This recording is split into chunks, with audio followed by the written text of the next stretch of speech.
If I paused this video right now and asked you where your last $500 went, you wouldn't know. Not exactly, not confidently. You might guess, you might name a few things, but you wouldn't be certain. That's not because you're careless. That's the problem.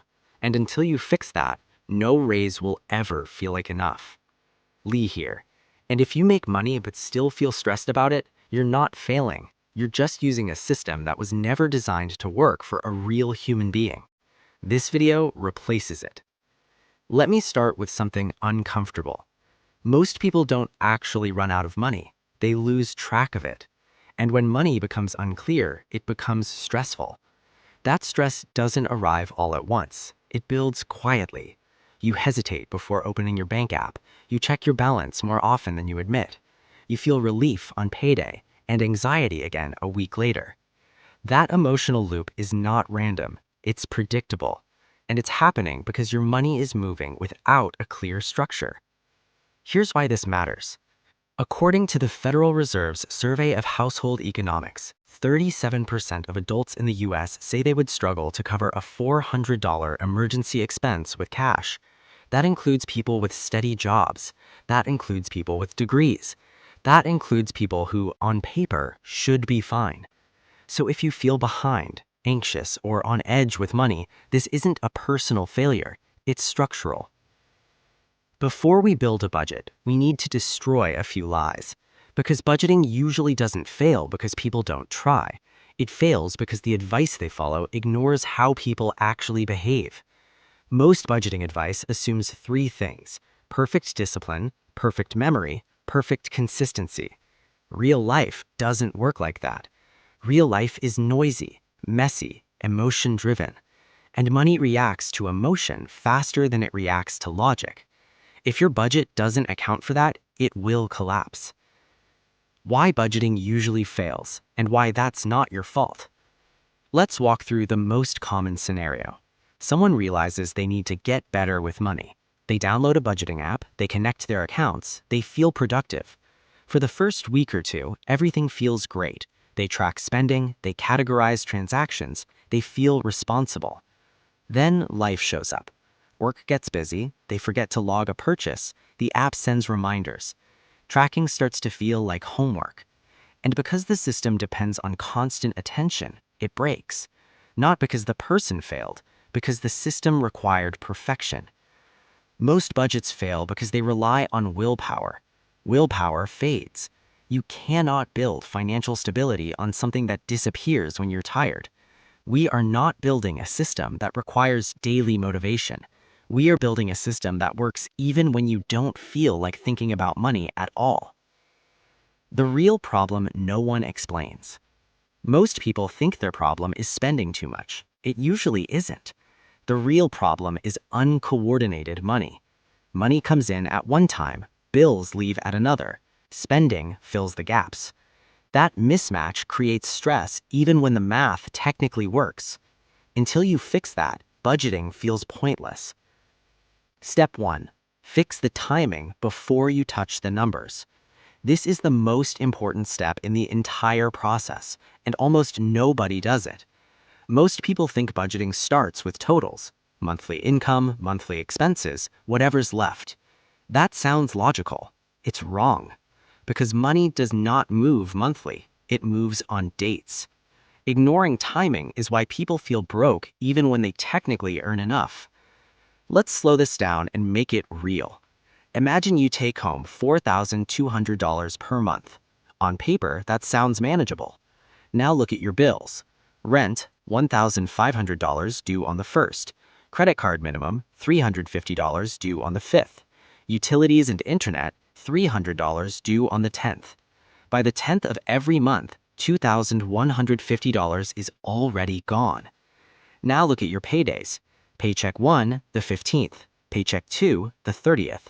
For the first 2 weeks of every month, you are underfunded. Not irresponsible, not careless, just underfunded. So what happens? You float expenses, you swipe the credit card, you dip into savings, you tell yourself you'll fix it later. But later never comes, because the structure never changes. This is why people feel behind every month, even when they do everything right. It's not a spending problem, it's a cash flow problem. Why this creates constant stress. Here's what this does psychologically. Your brain sees bills before it sees income. That creates pressure. Even if you technically have enough money for the month, your brain experiences scarcity early. Scarcity changes behavior. You rush decisions, you lean on credit, you feel anxious without knowing why. That anxiety isn't imaginary, it's structural. What you do before anything else. Before you budget a single dollar, do this. Write down every bill, the exact amount, the exact due date. Then write down every paycheck, the exact date it lands. Put them next to each other. Most people see the problem immediately. Until timing is fixed, no budget will ever feel stable. This step alone explains more stress than most people realize. Why just earn more doesn't fix this.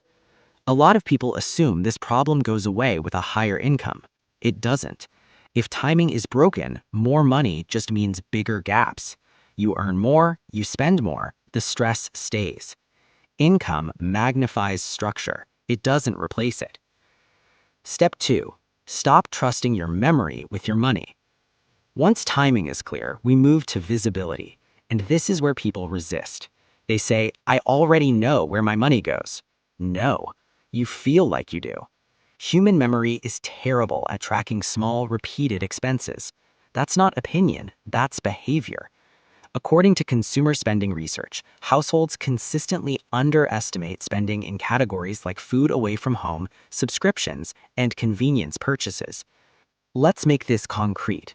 An $18 lunch 3 times a week is $234 per month.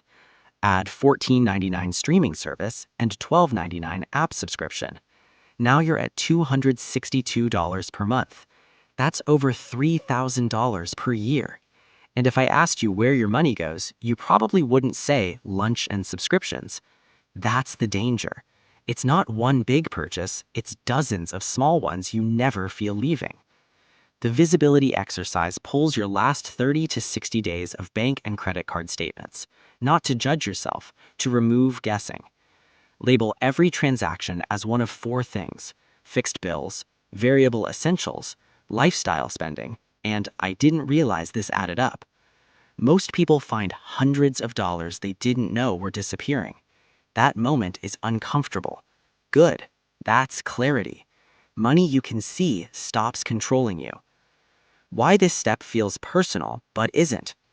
People resist this step because it feels like self-criticism. It isn't. It's data. Data doesn't judge. It reveals. And once something is revealed, it can be changed. Step 3. Why whatever's left is the most dangerous phrase in money. Here's a sentence that quietly destroys budgets. Whatever's left after bills is mine. No, it's unassigned. Unassigned money gets spent emotionally. That's why flexible categories explode. Food, shopping, entertainment. There's no boundary. Freedom without limits isn't freedom. It's regret with better marketing. The emotional cost of undecided money. When money has no assignment, every decision becomes emotional. You spend based on mood, stress, fatigue. That's not because you're irresponsible, it's because the system left the door open. Structure closes the door. Step 4. Separate stability from enjoyment. This is where stress starts to drop. Your money has 2 jobs. 1, keep your life stable. 2, let you enjoy it. Most people mix these together. Bills, groceries, fun, and impulse spending, all from one place. That's why spending feels stressful, because every purchase feels loaded. When money is separated, spending has context. Context removes guilt. A simple example. When everything comes from one account, every purchase feels like it's stealing from something else. When money is separated, spending has context. Context removes guilt. Step 5. Now let's talk about saving. Honestly, if saving happens at the end of the month, it won't happen. Not because you're weak, because life is loud. Unexpected expenses don't wait. This is why automation works. At this point, you've already done more than most people ever do with their money. You've fixed timing. You've stopped guessing. You've given your money lanes instead of letting it roam. For a lot of people, this is where things start to feel tight. Not wrong, not confusing, just uncomfortable. And this is the moment where most people quietly stop. So before we go any further, we need to talk about why that discomfort shows up and why it's not a sign that anything is broken. The "this feels restrictive" phase. Almost everyone hits this. They don't say it out loud, but they think it. This makes sense, but it feels restrictive. That feeling is important because it tells us something. Before budgeting, spending was vague. Vagueness felt flexible. Flexible felt free. But vague wasn't free. Vague was expensive. When you build a real budget, you remove vagueness. And when vagueness disappears, reality becomes visible. Reality feels tight at first, not because you're worse off, but because you're no longer lying to yourself. That discomfort isn't a red flag. It's a sign that the system is finally honest. The difference between feeling broke and being broke. This distinction changes everything. Feeling broke is emotional. Being broke is mathematical. Most people feel broke long before they actually are. Why? Because uncertainty creates anxiety. When you don't know where money's going, every expense feels threatening. Once money has assignments, spending loses its emotional weight. You're not hoping you can afford something, you know. And knowing is calmer than guessing. Why people quit right before it starts working. This is one of the most frustrating patterns. Someone builds a budget. They stick to it for a few weeks. They feel uncomfortable. And then they quit right before the benefits kick in. Because budgeting has a lag. The clarity comes first. The relief comes later. Most people quit during the clarity phase. They mistake discomfort for failure. It isn't. It's the system doing exactly what it's supposed to do. Step 7. Stop budgeting the version of you that doesn't exist. This is where most budgets quietly die. Not on day 1, not on day 2, but a few weeks in. Because people don't budget who they are, they budget who they wish they were. They imagine a version of themselves who always cooks, never impulse buys, never stress spends, always remembers long-term goals. That version doesn't exist, and budgeting for them guarantees failure. Let's be honest. If you currently spend $400 a month eating out, budgeting $150 is not discipline, it's denial. What happens next is predictable. You overspend, you feel guilty, you abandon the budget. Not because you're weak, because the budget was dishonest. Your first budget should feel uncomfortably honest, not aspirational, not impressive, accurate. You can't optimize what you refuse to acknowledge. Why this feels like a personal attack, but isn't. Admitting where money actually goes feels personal. It feels like admitting something about yourself. But this isn't a personality test. It's a snapshot. Snapshots change, but only if you stop lying to them. Step 8. Add friction where you overspend. Now we solve the motivation problem, because motivation fades. Every time. You cannot rely on it. But friction works, even when motivation disappears. This is one of the most powerful changes you can make. Separate your money. Not in theory, in real accounts. One account for bills and essentials. One account for spending and lifestyle. One account for saving. This isn't about being organized, it's about changing behavior. When spending money is isolated, limits become visible, and visible limits change decisions automatically. When the spending account runs low, you stop.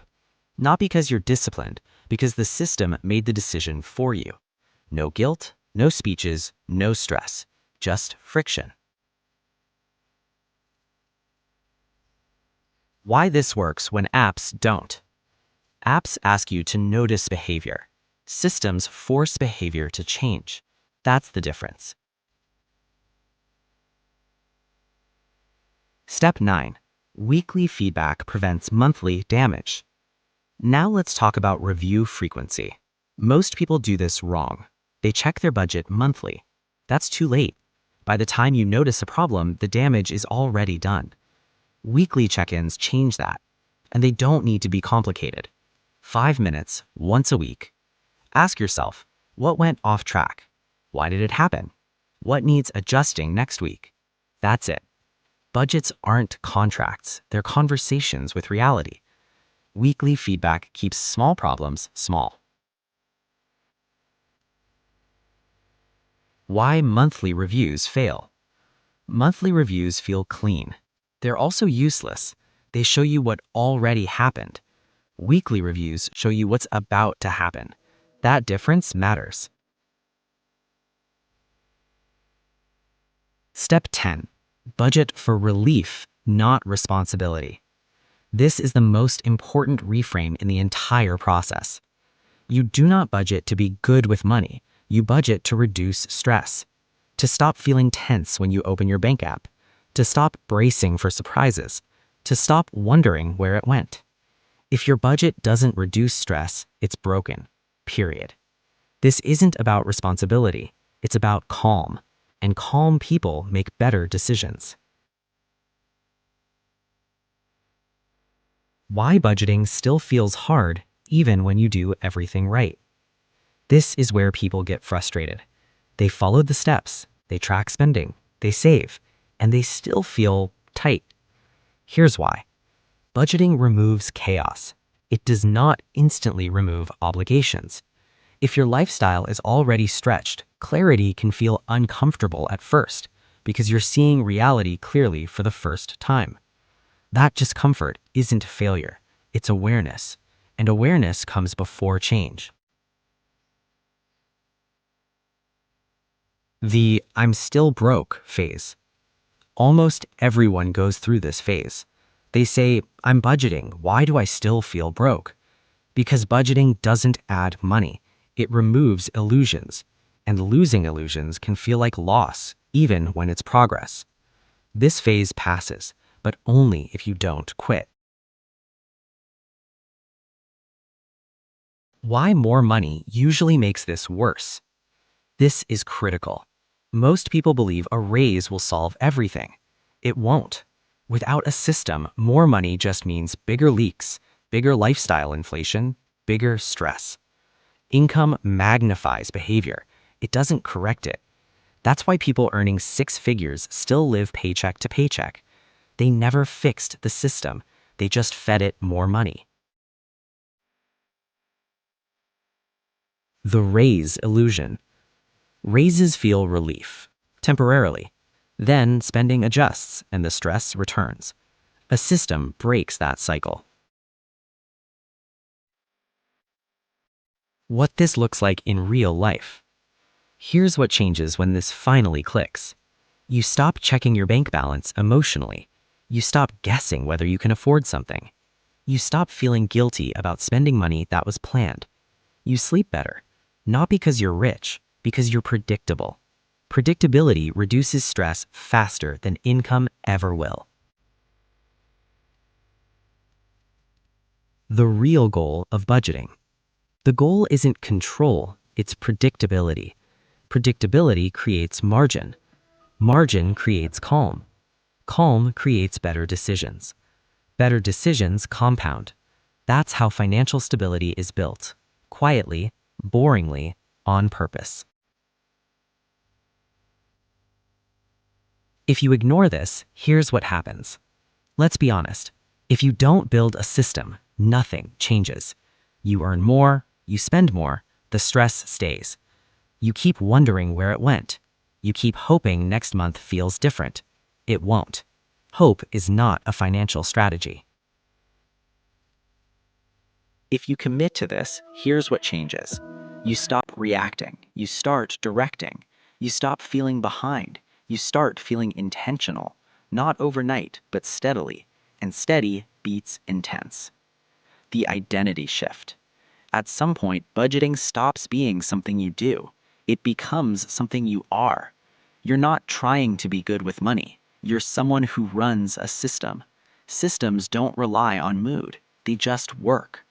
One final reminder. You don't need perfection. You don't need discipline. You need consistency. Consistency beats precision every time. Most people don't need more money. They need fewer moments of panic. Your money already has a plan. You just didn't write it. Now you have.